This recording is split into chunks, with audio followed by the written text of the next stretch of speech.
Oh, hello, I'm Brian. Today's story is, let us see, how about, perfect. Miss Mouse. Once upon a time, Lola saw a tiny mouse peeking out from behind a curtain in her bedroom. Eek! Shrieked Lola and jumped up onto her chair. You see, Lola didn't much like mice. At least not since she and her brother Nicky had spotted one out in the backyard while they were playing. It was a dirty, scruffy, tough-looking little mouse with beady eyes and round pink ears. It had snuck up on them and squeaked, like mice do, scaring them so badly they ran screaming into the house. But let's get back to the mouse behind the curtains. While Lola stood trembling on the chair, the little mouse did the second most amazing thing. It smiled at her. Then the little mouse did the first most amazing thing. It spoke to her. "Why are you scared?" asked the tiny mouse. Because you're a mouse and mice are icky," said Lola. "Mice are icky?" said the mouse. "You humans are the ones who are always trying to trap us and hit us with brooms." "Well, mice just run around in the dirt and scare people. Mice are dirty, scruffy, and mean," Lola said with a huff. "Just because some mice are doesn't mean we all are," said the mouse. "Come on, I'll show you."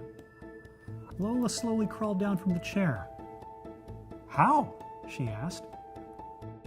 "Just watch," said the mouse, and let out 3 sharp little squeaks. You'll never guess what happened next. There was a bright flash of light, and suddenly Lola discovered she was just as tiny as the mouse.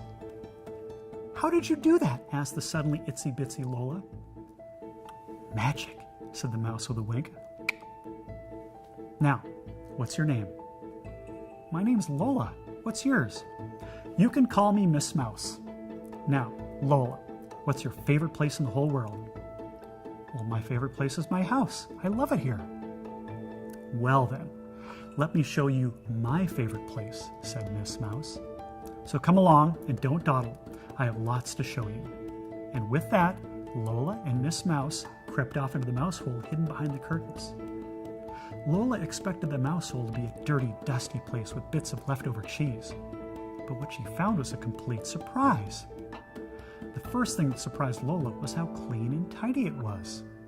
The second thing that surprised her was the mouse that roller skated past her, followed by another mouse on an eensy-beensy skateboard. "This isn't anything like I expected it to be," confessed Lola. "Come on," said Miss Mouse. "I have lots more to show you." Lola quickly discovered there were mouse roads and trails zigzagging all over the place. And all around her she saw clean, well-behaved mice going about their business. Some even stopped to say hello. "It's like a tiny city inside here," said Lola. "Oh, it's much bigger than a city. It's an entire kingdom," said Miss Mouse proudly. Lola looked to her left and saw a mouse with a pencil, bigger than her. "Who's that?" asked Lola. "Oh, that's Mr. Ratley. He is the editor of our newspaper," said Miss Mouse. "You have a newspaper?" asked a shocked Lola. "Of course," replied Miss Mouse. "How else would we know what's going on?" Next, Lola saw a mouse fixing something in a pot. "A mouse cook?" asked Lola. "Sure," said Miss Mouse. "Mice have to eat too, you know. It's not like there's a big block of cheese just waiting for us to eat it any time we want." The rest of the trip was one eye-opening thing after another for Lola. Mice in business suits, mice playing checkers. She even spotted several mice playing an itsy-bitsy game of touch football. But what she was about to see next, she would remember for the rest of her life. It was a large box with a gigantic lock. Next to the box stood a guardian mouse, and next to him was another mouse with an enormous brass key. "What's in the box?" asked Lola. "The truth," answered Miss Mouse.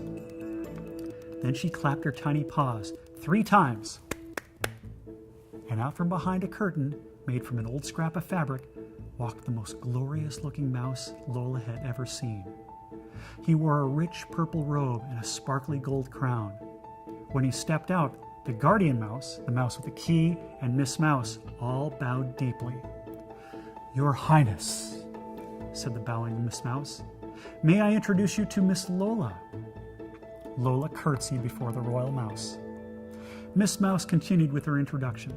"Miss Lola, before you stands King Smedley, ruler of all mousedom." "How do you do?" said Lola, still holding her curtsy. King Smedley stood before Lola.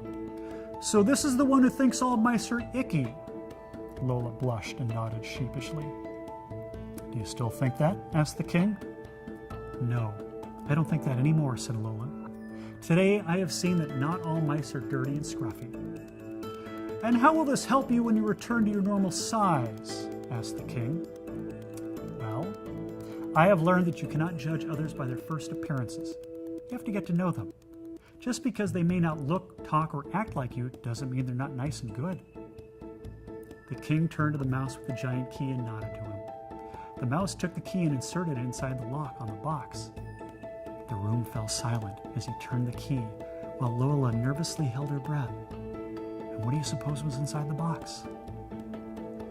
The lock snapped open, and the lid to the box slowly lifted up.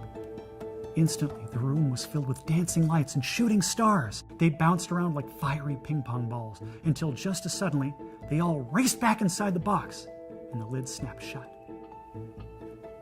The room was perfectly silent as the king turned to Lola, who was still dizzy from all the lights. "The box of truth says that you have learned your lesson well. Congratulations, Miss Lola." Instantly, all the other mice in the room cheered. While Miss Mouse guided Lola to the hole in the wall that led her back into her bedroom, they got to know each other better. Lola told her how she loved reading, that she lived in Lake Forest Park, that was the name of her town, and that she had 2 dogs named Petey and Sadie. By the time they reached the hole, Lola knew that she and Miss Mouse had become friends. "I hope you enjoyed your visit with us," said Miss Mouse. "Oh, I did," said Lola, "and I'm sorry that I thought all mice were dirty, scruffy, and mean." "That's okay," said Miss Mouse. "Besides, you taught me something today." "I did?" asked Lola. "Yes," said Miss Mouse. "Today you showed me that humans can be smart and polite too." "Well, I guess we both learned a lesson today," said Lola. "But before you leave, I want to give you something." And Lola rushed out of the room. When she returned, she was holding a giant block of cheese. She knelt down and set it before Miss Mouse. "You helped me be a better person, so I'd like to share this with you and all of your friends, especially King Smedley." Miss Mouse gave Lola her biggest, furriest smile. "I will," she said. And from that day forward, Lola and Miss Mouse lived happily ever after.